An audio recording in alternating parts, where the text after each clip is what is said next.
And today, as you see in the upper quadrant of my slides, I will speak of the background of this exercise. I will explain the joint outcome and focus a little bit in the end on my own conclusion. That means something that engage only myself, not the institution, and even not necessarily the other member of the group. So that I think it's important to notice.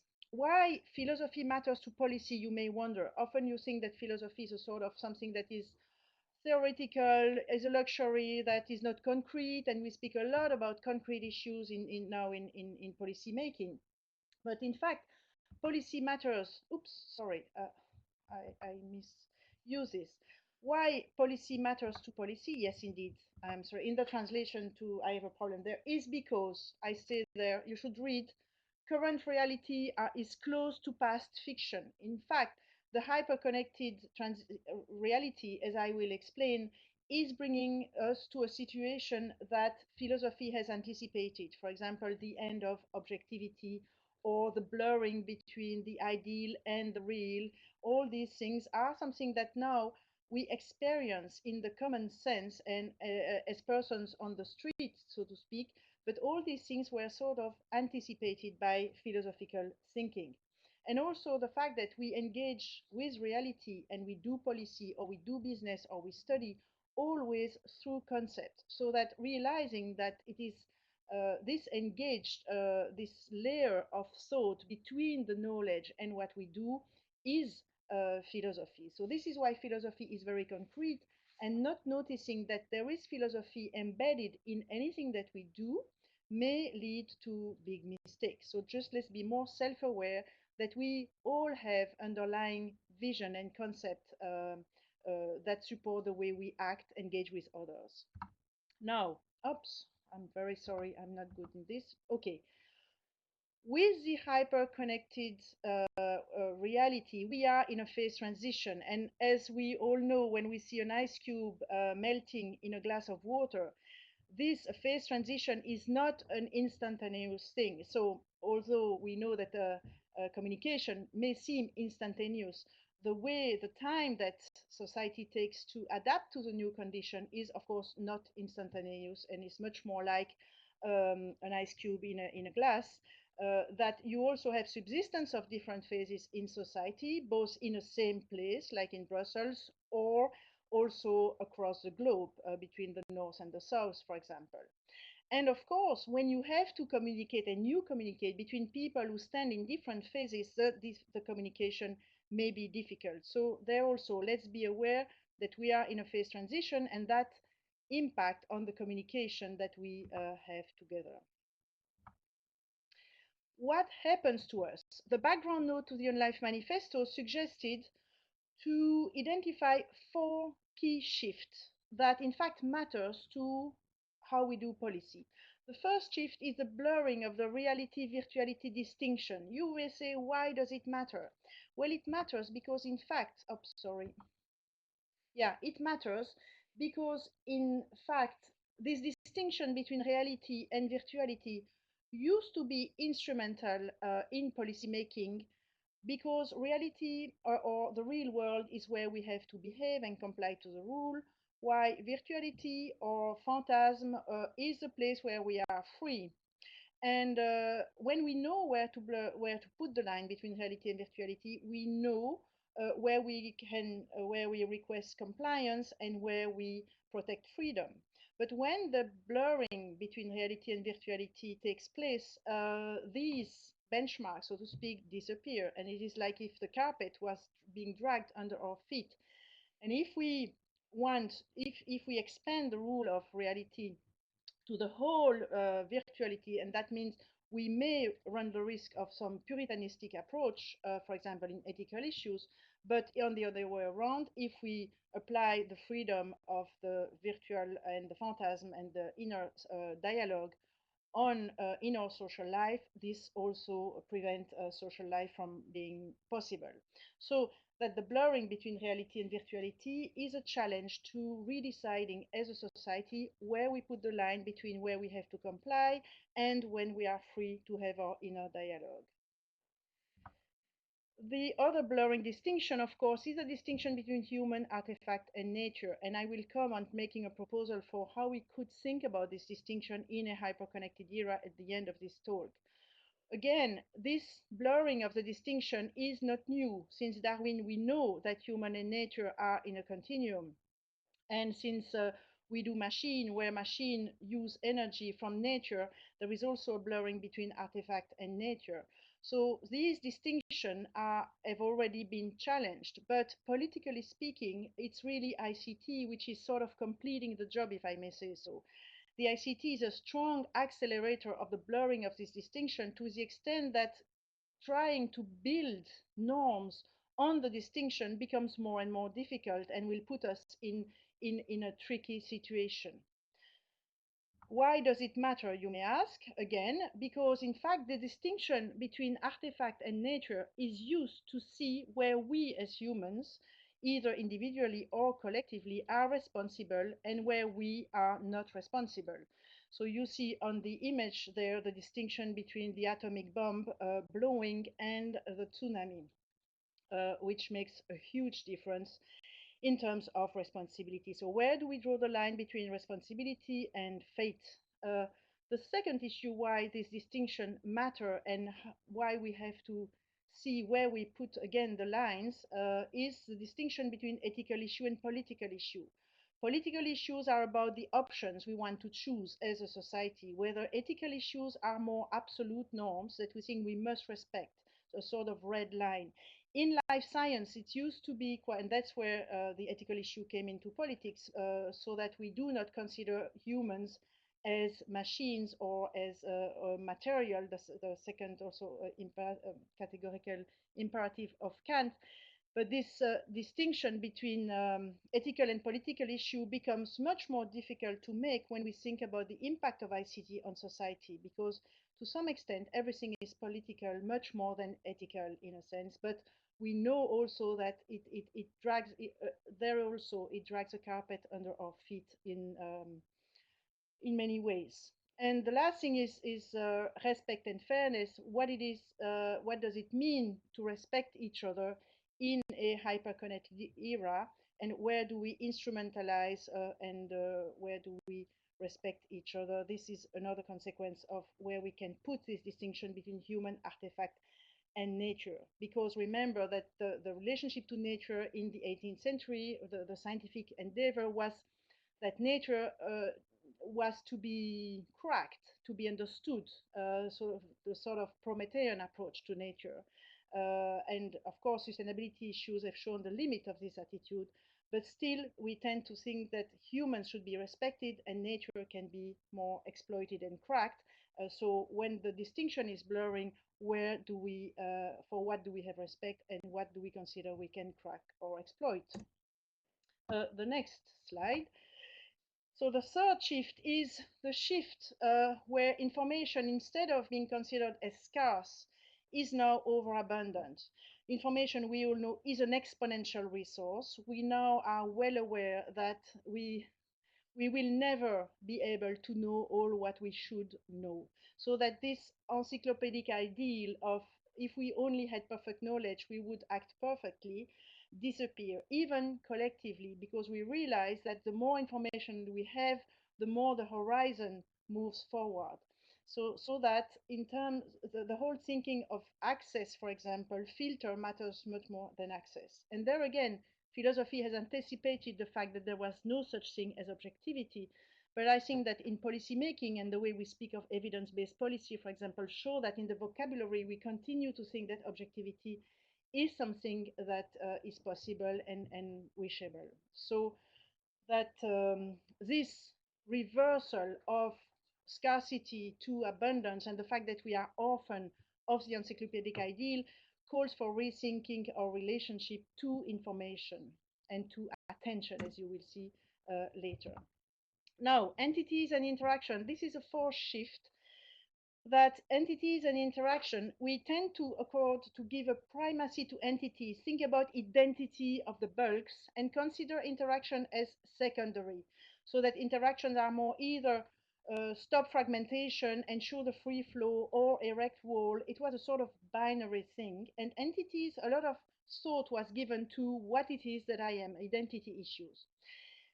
ICT calls for paying more attention to interaction. And as Luciano Floridi put it in the February meeting where we presented first the OnLife manifesto, we have seen that we can all be represented as roundabouts, so that we as entity can be seen as a result of all the interaction that we have. And I think that paying much more attention to interaction and seeing the complexity and the richness of interaction and considering entities in a residual manner is an interesting way to enter to engage with confidence in the hyper-connected era. So that's really looking at hybridization as a good thing and not something that is threatening. Now, the OnLife Manifesto has four sections. In the first section, we recognize that in fact, although modernity has been challenged in literature, in philosophy a long time ago, the political thinking still very much rely on modern views.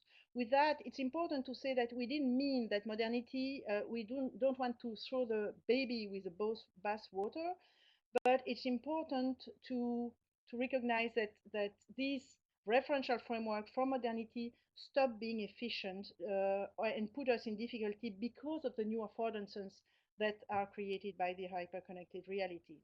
The second section is about the corner of Frankenstein and Big Brother. And this was the point of putting them in a corner, was to say, okay, we realize that there are fears. We also think that fears is a signature or the fact that we don't have the right concept anymore to handle with the reality that we have to engage with.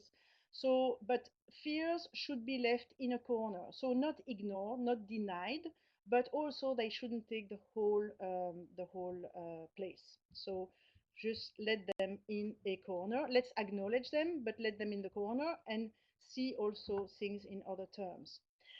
Then the manifesto, the third section of the manifesto is about calling really to think in dual term. Often we think in dichotomic term. And it's interesting to see that in French, the word comprendre means prendre, and prendre is better, is easier with two hands.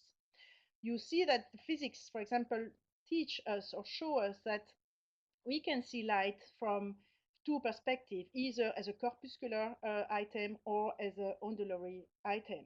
And when you see something from at least two perspectives, and the two are as true, in fact, I think you start to see what this thing is.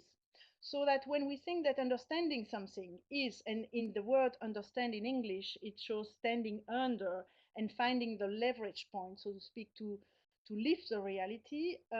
This is a different approach to what understanding mean.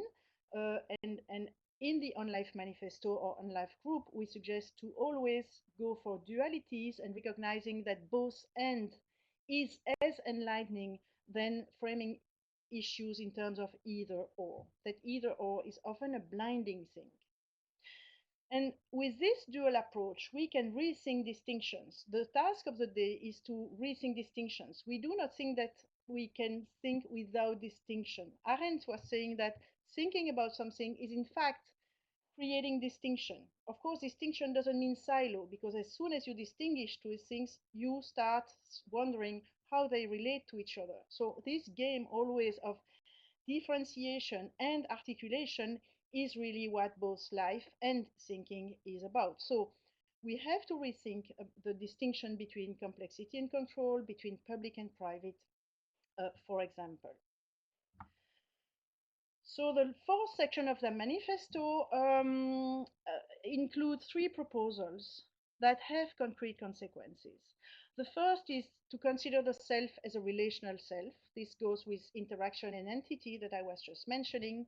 The second is to be aware that as a society, we have to reshape and reconstruct new norms and behavior to see how we actualize what makes social life possible in the hyperconnected era as what used to make life possible in the pre-digital era, just a sort of translation work, more than a risk-based approach. And the third is caring for attentional capabilities. I will go quickly through each of them. The proposal, the first one is the relation self. I think that for the moment we tend to have two opposite visions. Either we consider that we are free, but that means a sort of disembodied free beings, or we recognize we are social, but then, that means that with incentive we can enroll each other and we can anticipate how people will react. So there is this opposition between either free and disembodied or social and enrollable. I think a challenge of this era is to really position the fact that we are both free and social, and even more that our need for interaction is part of our freedom, and refrain from using the fact that we are social beings to aim at interpret ourselves and predict all behavior. So this is what is meant by enrollable. So to stabilize in the political field the fact that we are both free and social, and get rid from this dichotomy of free disembodied being on the one hand and social and enrollable being on the other hand. The second block of recommendation is to become a digitally literate society. So that means that we, as a society, recognize that we are making sense of the technology, and that, as Arendt was defining, she says human condition is distinct from human nature. Human condition, we are conditioned beings, she says, because we change when we encounter, and what we encounter change us. And I think that realizing that there is this iterative process between technology and people and societies and institutions, and that the intelligence of us all is really to adapt and shape all together, is really important. So that because we are in this phase that we were not before, we have to reinvent what we mean by privacy, what we mean by identity, how can we have the shelter, and how can we have the appearance in front of others that make a worthwhile life for human beings. So, and this can only be done while building the raft when swimming. This is another expression that Luciano Floridi brought in the exercise, and I think it's very good, because we don't have to expect from this to be ready on the shelf, but I think it's an exciting task to do collectively and individually. Caring for attentional capacity. This is very important. For the moment, we tend to consider attention as the currency of the internet, and we tend to consider attention as only in economic terms. Okay, we have a stock of attention, we can choose to sell it, so to speak, to get some service free.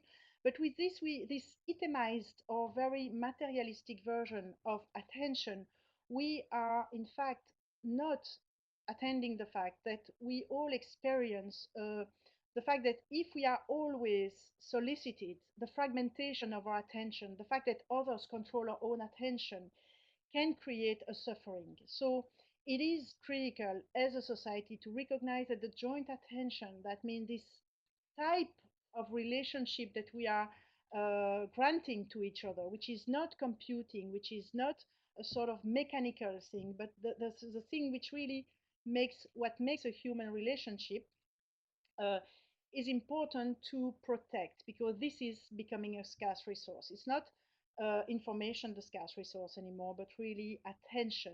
And the mutual respect for attention is important.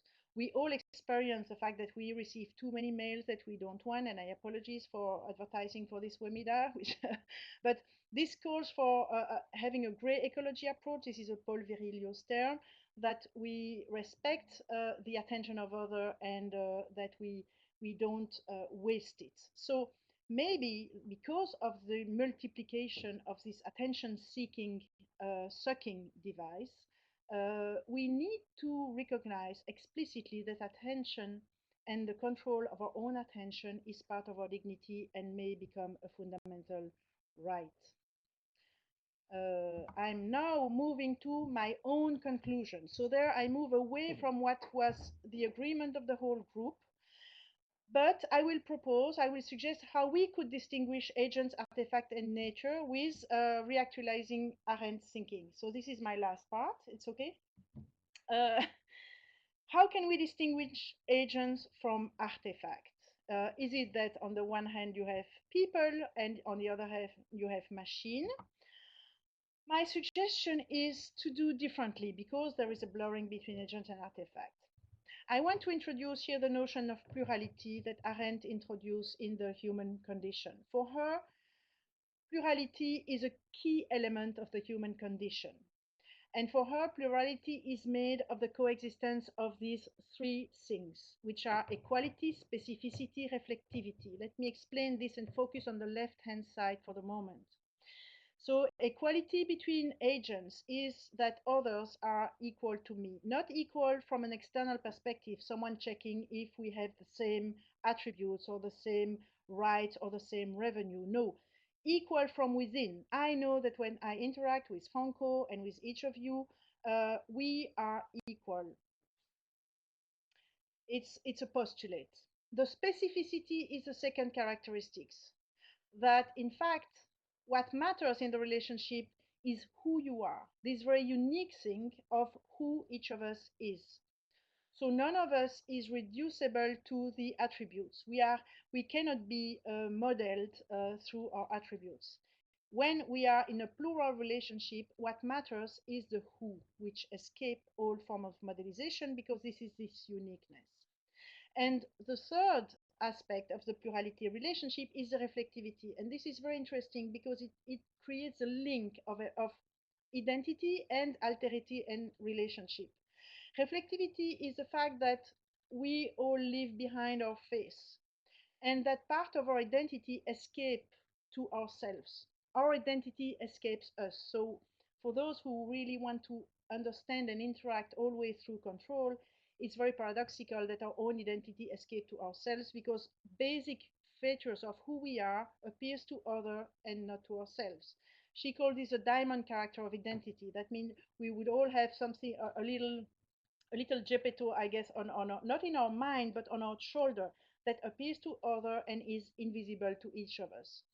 And it is because identity has this reflective character that appearing to other is key to experience freedom. And that's why freedom can only be experienced when we engage in relationship on these three terms, where in front of others who are equal and who matters for who they are and from whom I depend to experience my own identity, so that it is through speech and action that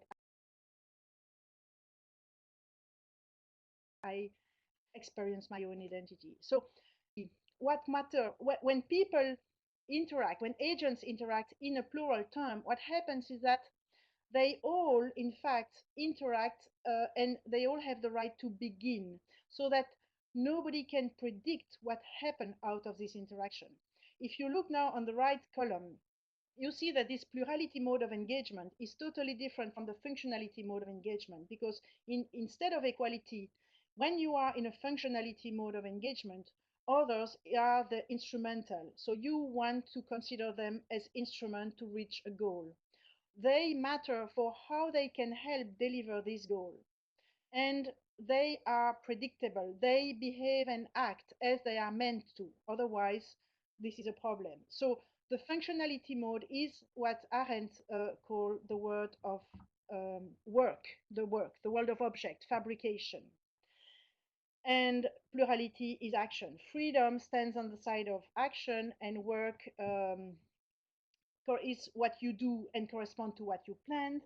And process is something else.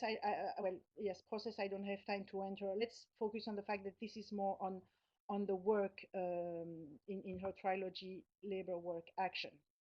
So that my suggestion is, yeah, you also see that in the plurality mode, in fact, otherness is horizontal, or although it's written vertically, but this is a horizontal otherness, whether in the artifact there is a vertical otherness. And I suggest to say that the distinction between agent and artifacts should not be about the nature of the entities. So that is what is in the box. Is it people or is it machine?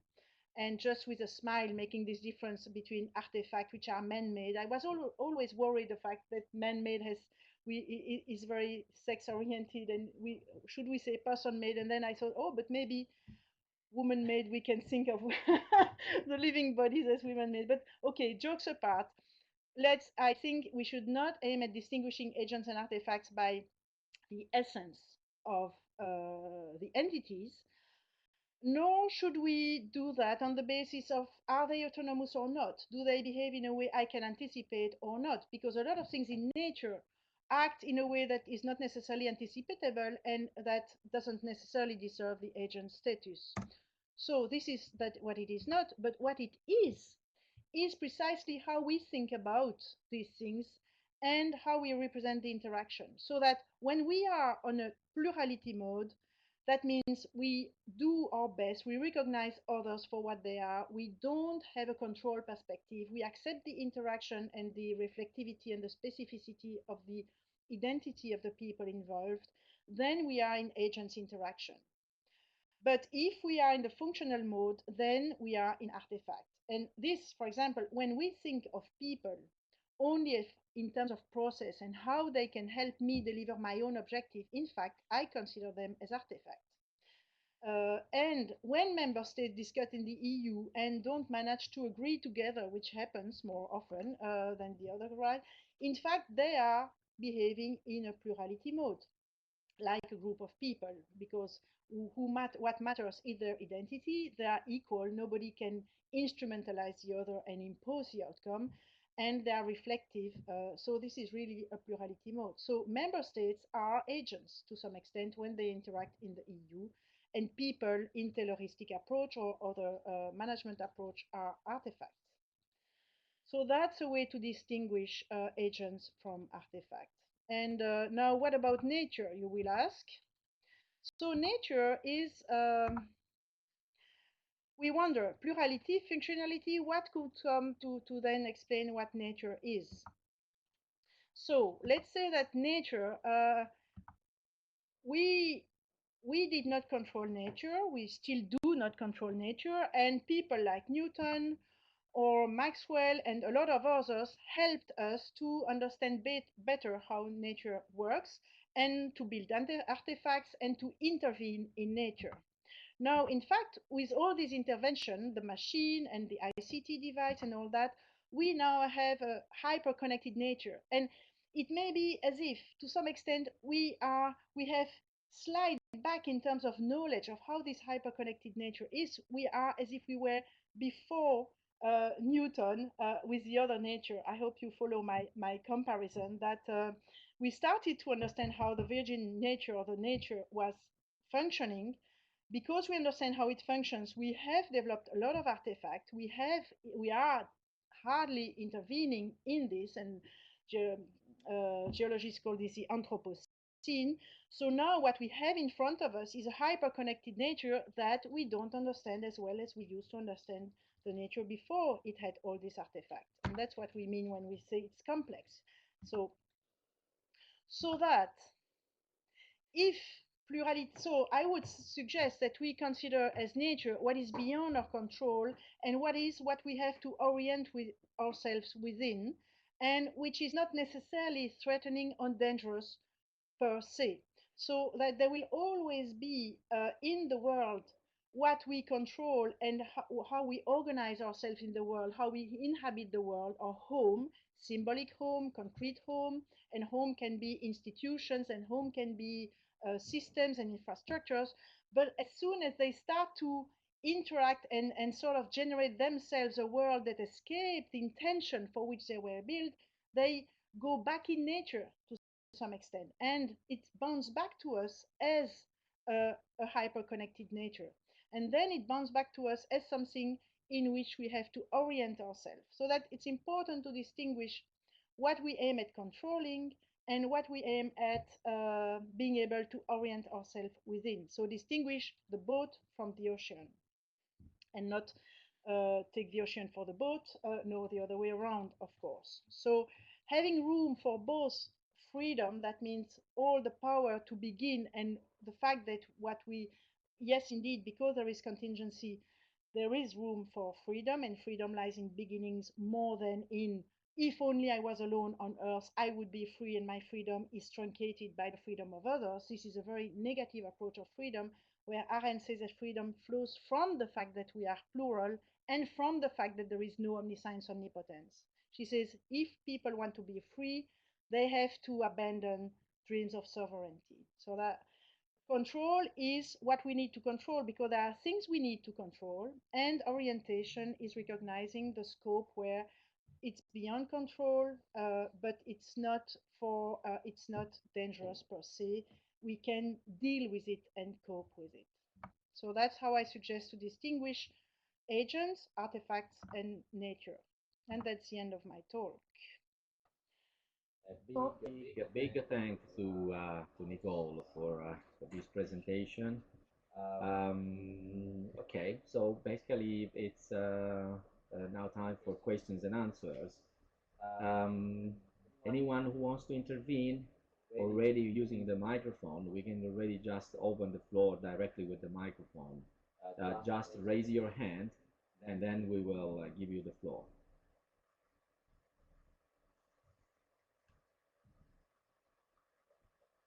Can you, I don't know, Franco, if you follow the chat, because I was unable to follow the chat while I was speaking. So Yeah, if you can wrap up the chat before, just leave some time yeah, to leave to the some time. participants because yeah, actually there was a point by Adam saying that there is a risk that by introducing a new norms, there is a risk to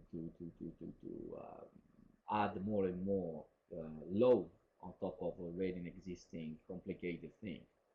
When So I, what do yeah. you think the question would be here, which I can pick up from that? Do you think that you need to review any norms and values in the light of the digital transformation and then replace one with a better one, or you need to add new things on top of that? Add what I was meaning norms. I wasn't thinking of law necessarily. I think the role of policymaking is to encapsulate and crystallize some norms when they are mature and ready, and not. I don't believe that policymaking can can can do law or propose law out of nowhere or impose things. So that's why I see policymaking as inherently responsive to the societal workings of society. But if you see, for example, the debate on privacy and the fact that for the moment we all tick terms and conditions where we agree to release control on data, and we none of us reads all the terms and conditions, and that does not prevent us for going on social network site, for example. That shows that the current framing of the protection of privacy may fail to grasp what really matters to us, because either it means that nothing matters anymore because we all tick on it, although we recognize when we think about it it's not appropriate. And if we really cared for it, maybe we wouldn't register on any site, maybe not on Futurium even, I don't know. So, and seeing that, but when you see the debate and the fact that with the privacy by design, we are calling for thinking carefully when we devise system, okay, what matters to people? How can we take the human perspective into play? This will create a new vocabulary.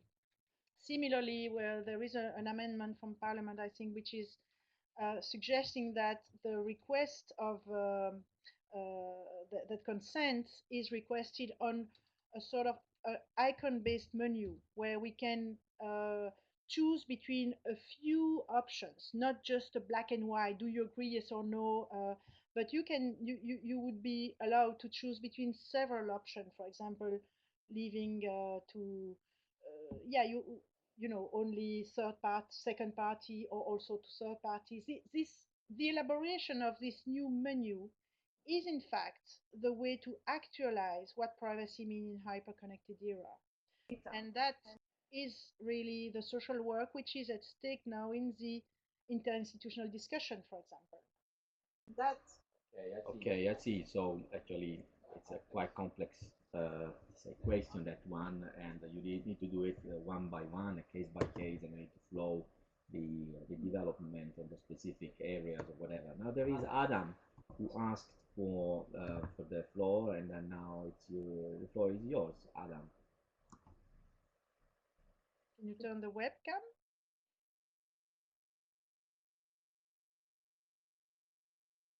Your microphone, we cannot hear you, Adam, and we cannot see you. Yeah? So probably you need to activate your microphone And if I wherever may, you yeah, are. waiting for that, I think something important also is to recognize that what is at stake um, is to develop new meanings and agree on new meanings of this word of what does responsibility mean, what does identity mean, what does privacy mean. Um, it's not only to encourage jobs and growth, but also to do this in a way where we continue to feel at home in the human society. We always this is a work that never stops, and but it's particularly busy for the moment because of this transition that we are going through.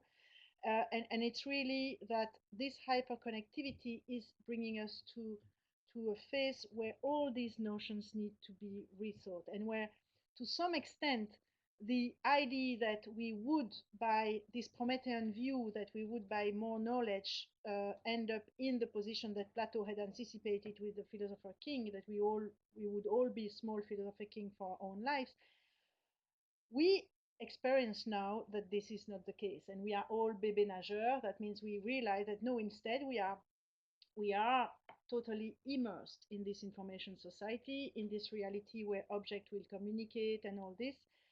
And that's really interesting to see how we really find ourselves in this nature that we have indeed changed. And we will not be God for such, but we will not be nothing either. And so I think it's really an exciting moment.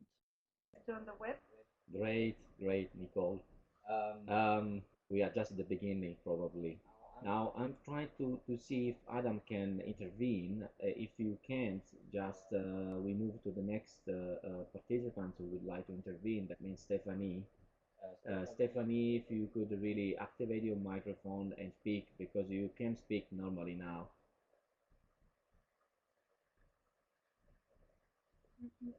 We lost everybody. Oh, no.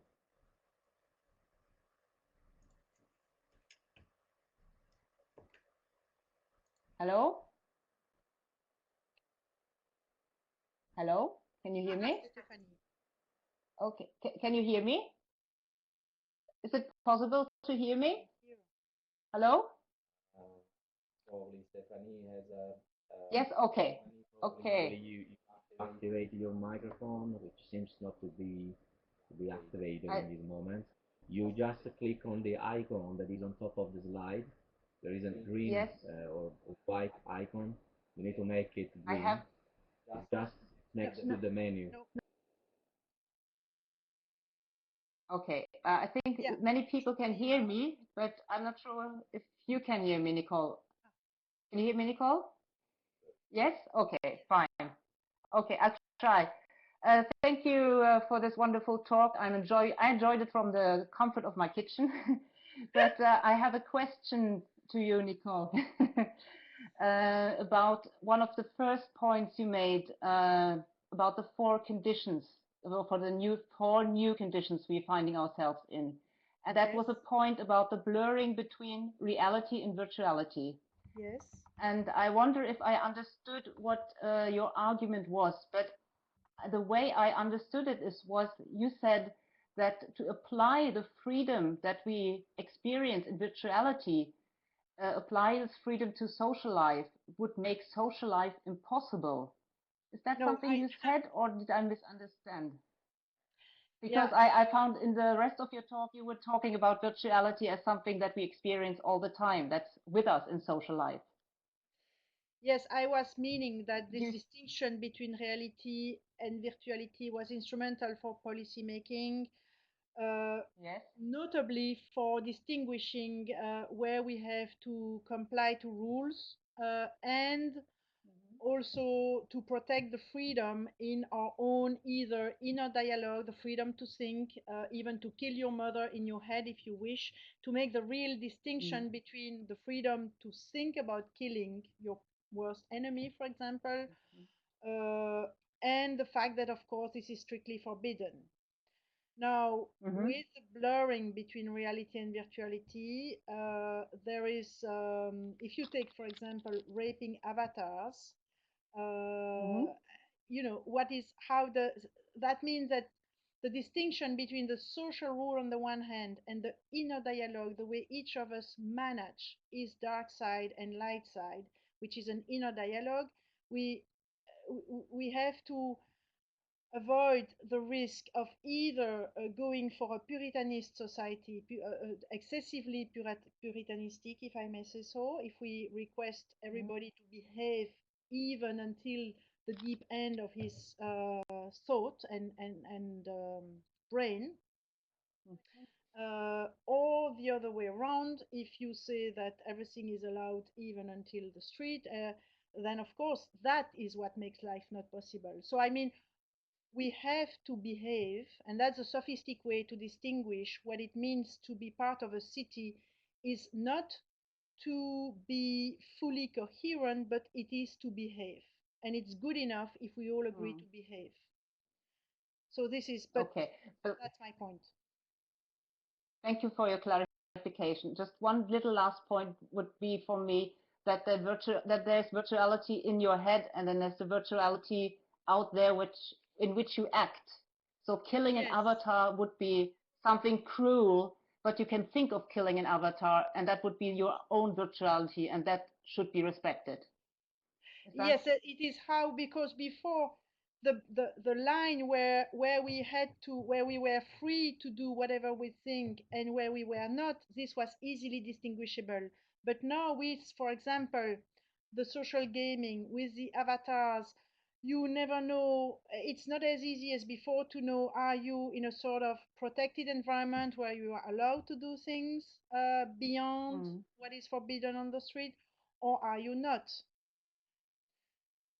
Hmm. Do you catch my point? Okay. Well, this, yes, I get your point. It's just that these societies, these virtual societies, often make up their own rules anyway. I mean, that you have to behave to Yes, online. yes, but then They the have, I question, for mean, these example, in gaming this gray societies. zone, is raping an avatar? Should it be allowed? Because by doing this, the people who do that will be more quiet on the street, or on the contrary, they will be encouraged to do it more. We may Hmm. need some findings from behavioral science. I don't know, to know where to draw the line, but that's exactly the question for me. In fact, for example, as a woman, potentially raped or no, my rather daughters and than myself, but the question is, in fact, the willingness of others to rape is not so much what matters to me than the fact of not being raped, and so that Hmm. distinguishing someone's intention from the impact of that intention, and not saying that it is the intention itself which is bad, but it is the impact it has on others. And that distinction is very important. Yes. Well, I agree with that point absolutely, and thank you very much, Nicole. Thanks. Thank you. Thank you. Okay. Now apparently Adam could could activate his microphone, and so Adam, the floor is yours now.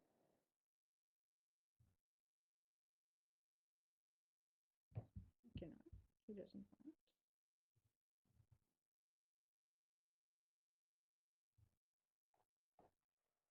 Adam, no. Adam, Judith, two are typing. Okay. Okay. So Oh, yeah, no, so I hope you did not mean I would me. suggest then that um, to pick up other questions. Actually, um, there is an issue of kind of a world multipolar characters, not just bipolar, but the fact that you might have multiple avatars Mhm. in one form or in the other. I mean, the Facebook profile can be one, the Twitter profile can be another one, and you can have multiple of these. And to each of them, you can attach part of your personality if you want, or personificate another particular role that you want to play. By the way, with one side of yourself, you can kill the other side of yourself if you want, and the other way around. So the point that I see very urgent here, I mean, not urgent, but certainly in the coming few years, we will have to sort it out. I mean, is really the point of the identity. Mhm. We know it's a clear point, but what do you think, Nicole? I'm not asking you to be very detailed and precise on that because I think it's still too early. But what is emerging from your reflection on the directions we should take in terms of identity management? Uh, well, identity is one of the concepts that is being redefined, and there also the fact that it has to be thought in the plural, and that because of all these possibilities, we realize that we have multiple identities. I think, again, this is something that was known to psychologists or philosophers before, but now it becomes really a commonsensical experience. And it's all, I guess my point is that we are now living a transition where the commonsensical experience is really changing and has been anticipated by in scholar reflection, and that what came out of this, because this scholar reflection about, for example, the fact that identity was a fiction or things like that, were inherently deconstructive often. Postmodernist thinking is deconstructive, where in politics we have to construct, so to speak, and social life. So the shaping of new meanings, how we will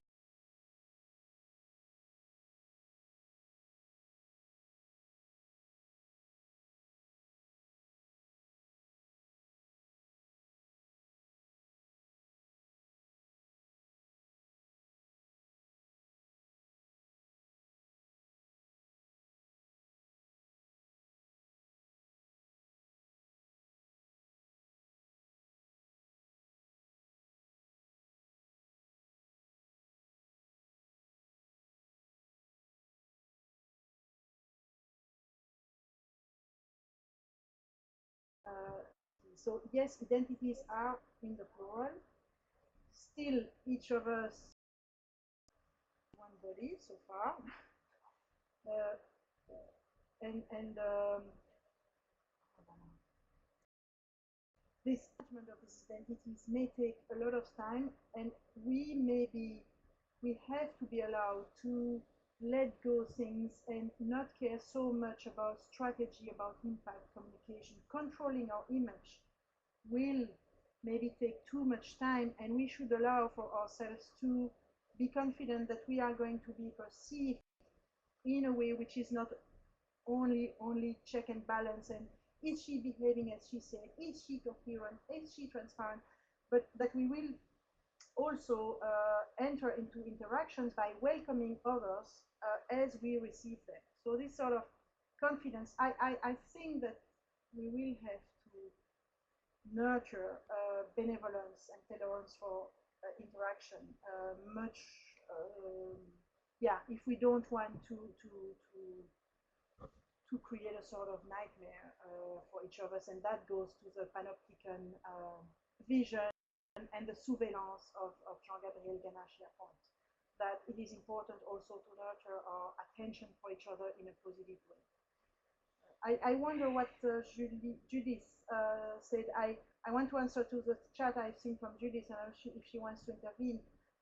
Of course, I realize that these are debated in computer ethics. My link here is to see how they appear in political debates and the link between ethical debates and political issues and societal issues. Okay. But Judith can maybe intervene because I just seen that. Okay, there is Neil who asked for the floor. So, Neil, please, you can just intervene. Normally, you should be able to do that. Yeah, I hope you can see me and hear me. Do you? Your microphone seems to be activated. No, it's actually, it should be on,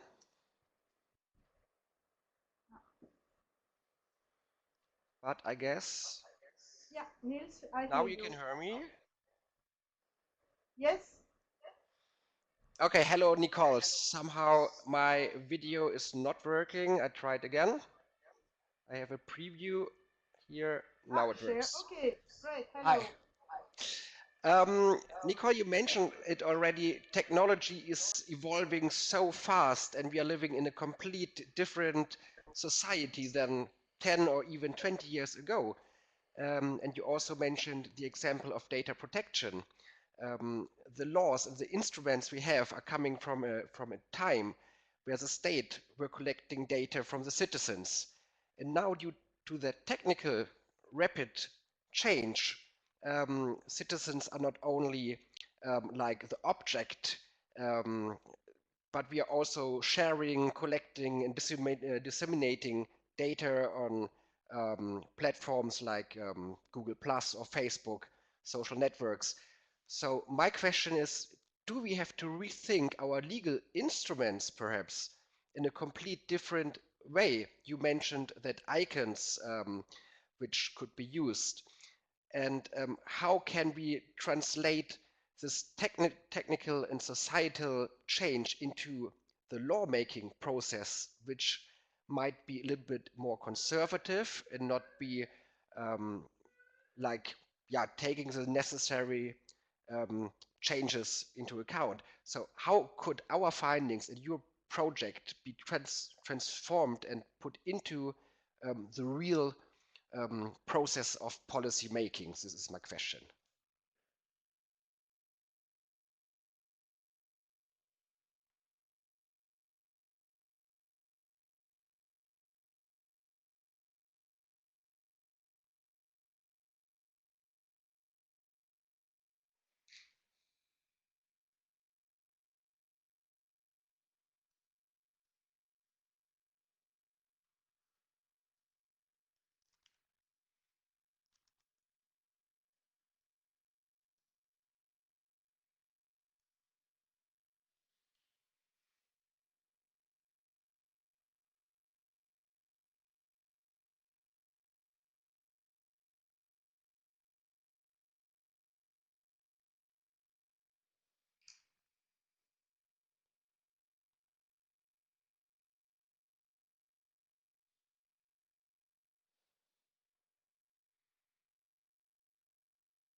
So the fact that society, I kept my mic here, is not agile but resists, I think that cannot be otherwise. And in a sense, I think that the debate that is taking place for the moment, when it is multi-stakeholder as it is, allow for these new meanings to be shaped and then to be encapsulated in the law. Because when we miss doing that, in fact, we create complexity that do not produce any effect.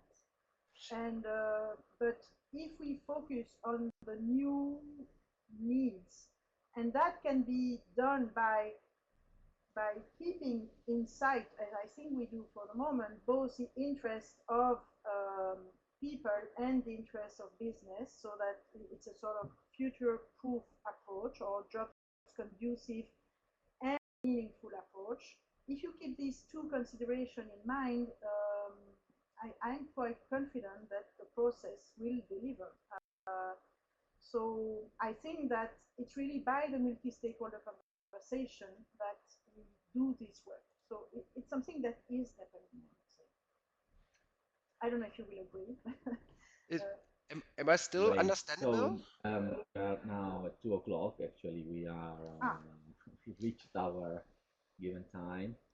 Um, so, are there any other questions, very small ones with a quick answer? If not, otherwise we can wrap up.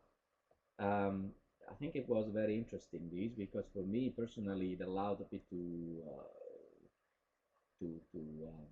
walk again throughout the whole story of the OnLife and the essential elements. There is a lot of need for redefining a shared vocabulary, I think, which will take time. I'm not sure if it's up to us or not to do that. I think it's something that is emergent as well.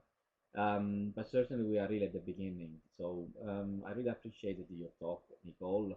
just to remind to the participants that this is one talk in a series of talks that are devoted by the Futures Initiative to the OnLife initiative. Actually, there will be others in the pipeline. You can see them in the Futurium. Um, what I would suggest is really not to give up in terms of content creation, because the manifesto is the starting point, and what will come next is a big challenge: how to derive from the manifesto concrete policy ideas, as Nils was asking, by the way. So I just share with you, if you want, the link of Nicole's events today, in a way that there you can continue to post comments. Yes, and so as Judith, so webinar with Judith Monday at 5 o'clock, and with Stefana Tuesday at 5 o'clock.